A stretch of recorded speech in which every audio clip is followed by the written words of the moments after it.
The second reading this morning is from Hebrews 13, verses 1 through 8, and 15 and 16. Let mutual love continue. Do not neglect to show hospitality to strangers, for by doing that some have entertained angels without knowing it. Remember those who are in prison, as though you were in prison with them. Those who are being tortured, as though you yourselves were being tortured. Let marriage be held in honor by all, and let the marriage bed be kept undefiled. For God will judge fornicators and adulterers. Keep your lives free from the love of money, and be content with what you have. For he has said, I will never leave you or forsake you. So we can say with confidence, the Lord is my helper. I will not be afraid. What can anyone do to me? Remember your leaders, those who spoke the word of God to you. Consider the outcome of their way of life and imitate their faith. Jesus Christ is the same yesterday and today and forever. Through him, then, let us continually offer a sacrifice of praise to God, that is, the fruit of lips that confess his name.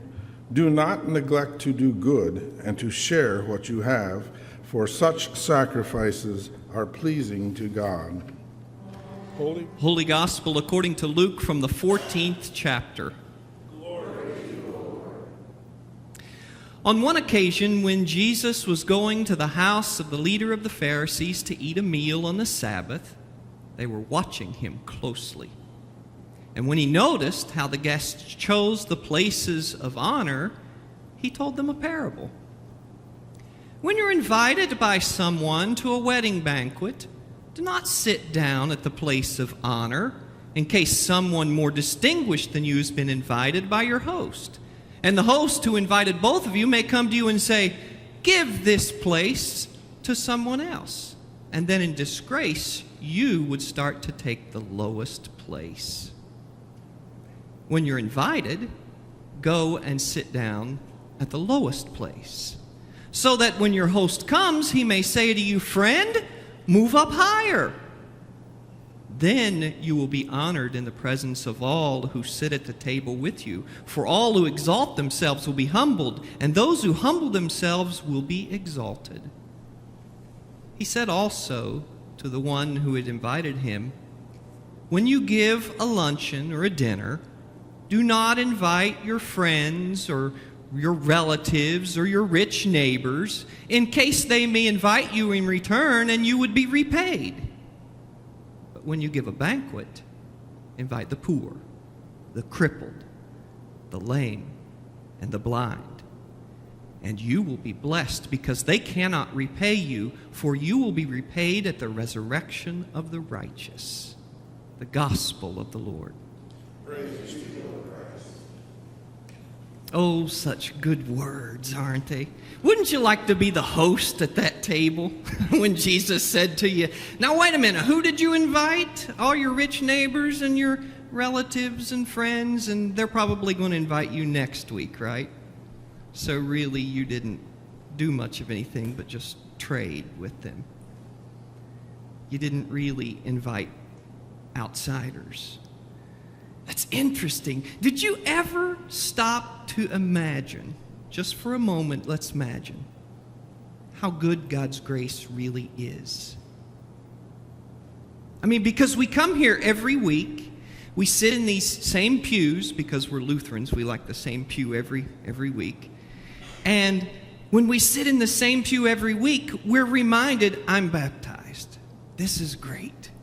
I'm going to hear about Jesus, who is mine, and I don't have anything to worry about. And that is our promise. That is our promise. Jesus is ours. We are baptized. We are God's children. We have a place at the table. That is our promise. But it's not a promise that we have that we can just sit on.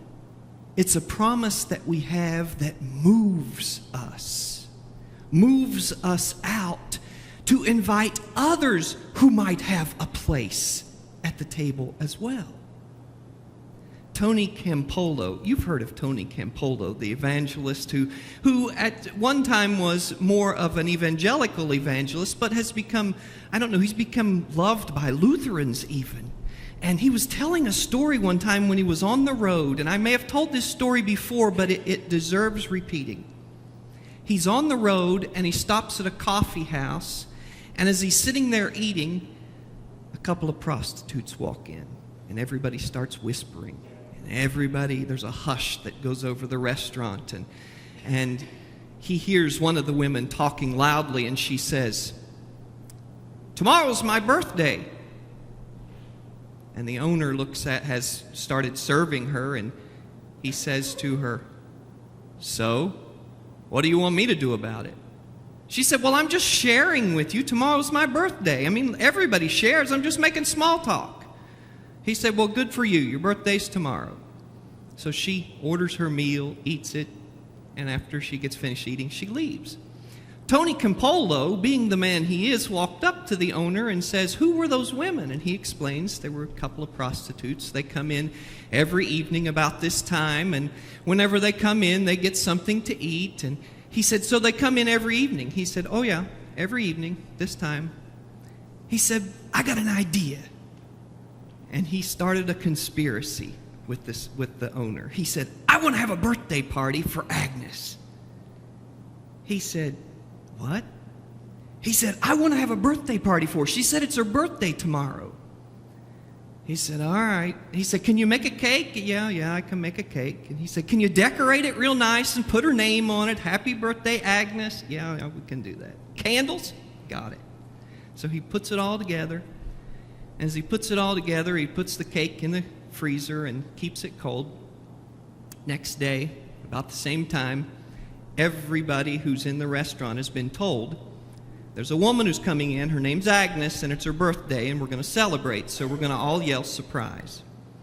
So that evening she walks in, and as soon as she walks in, everybody stands up and yells, "Surprise!" And she's overcome. She doesn't know what to do. She just looks at everybody, and she said, "How'd you know it's my birthday?" And the owner said, "Well, you told me yesterday." She said, "But I've never had anybody celebrate a birthday for me." Never had anybody celebrate a birthday for her. Had she had people celebrate birthdays for her, would she have turned out the way she did? I don't know. Had she had someone more interested in her to take time to be with her, to include her, would she have gone to prostitution? I don't know. But she looked at that cake and she said, "Can I take it home?" And everybody kind of looked dumbfounded and said, "Why do you want to take the cake home? You're supposed to share it." She said, "Because I've never had a birthday cake before, and I just want to take it home and look at it a little bit more." And they said, "Sure, go ahead and take it." I tell that story, and it's a true story, because of what the owner said to Tony Campolo after that. He looked at him and said, "What do you do?" He said, "I'm a preacher." He said, "What kind of church gives birthday parties for prostitutes?" And Tony Campolo looked at him and said, "My kind of church does." I wonder what the world would look like if the church did just that. Celebrated the life of everyone, even the prostitutes who walk in, even the rich haughty who walk in, the proud among us who walk in, even those who don't have a place in society. What would the church look like, and what would the world look like? Jesus wants to say that the world would be a lot better place if we were not as proud and exclusive as these Pharisees who have jostled and elbowed everybody. I'm at the front. Supposed to sit here at the seat of honor. And Jesus is watching this scene, and as he watches it, he tells them, "Wait a minute, people. You might want to take the lowest seat because you might get embarrassed." And it's more than just embarrassment, it's shame. Because if you're shamed at someone's dinner party, you'll probably never be invited again. And so Jesus has given them good practical advice, but the practical advice turns into a really interesting kingdom story to remind us that except by that grace of God that we all know very well, and that grace that helps us lay our head down on our pillow at night and sleep, except by that grace, we are the one who's been kicked out of the party or not allowed a seat at the table. You see, because of the grace, God is saying to each one of us, you have a seat at my table in my kingdom. That's very interesting. You know, the church has a way of pushing people out sometimes. We do. We have a way of saying, this is right, this is wrong, and if you don't get it right, we're going to push you to the outside. The Pew Research tells us that millennials, people who were born from the 1980s until about 2000, and they were coming of age in 2000, that most of the people who are known as millennials have stopped coming to church because they see the church as an exclusive place, and they don't want to be a part of it. They don't want to be a part of something where they know that there's such hard and fast rules about if you don't do this right, we're going to judge you. And that's exactly what Jesus is saying. Jesus is saying the judgment is not yours. It's God's. And if God decides to judge who gets a place at the table, you don't get to judge. If God judges that a prostitute is saved, how am I to judge that she goes to hell? That's God's judgment. And that's the hard thing for me to hear, because I'm one of the Pharisees who knows what's right and what's wrong, and I'm the one who stands up here and tells you every week, this is our theology, this is the way it works.